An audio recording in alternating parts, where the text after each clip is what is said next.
Hey guys, welcome back. It's Deb from Bowl Me Over. Welcome to my kitchen. Well, I should say welcome to Mom's kitchen.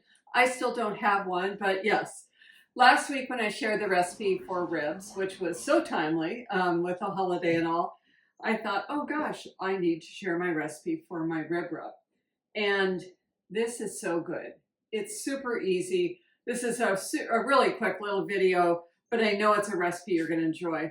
I use this on like a pork roast, on chicken, and of course on ribs. It's perfect for ribs.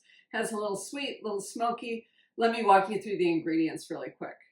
What we have, brown sugar, and then some smoked paprika. That's what gives it that little smoky taste.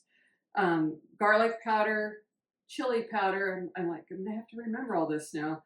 Some dry mustard, onion powder, and black pepper. And add some salt to that too. You can eliminate that if you prefer, but I like that salt on it. So let's get started. Again, this is super easy. All we need to do is start by adding the brown sugar to the bowl. So in that goes into a bowl. We're going to pour this in right on top of it.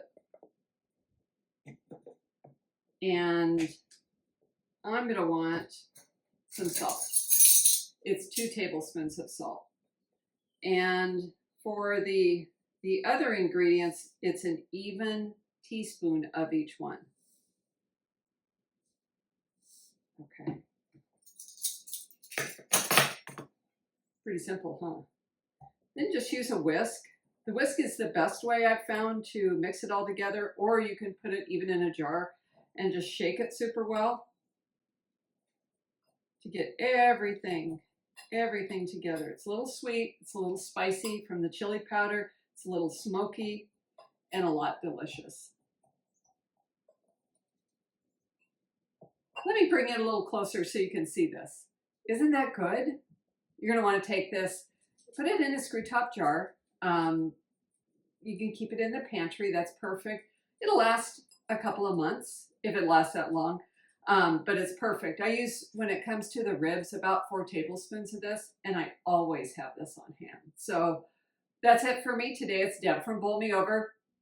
We'll see you next time.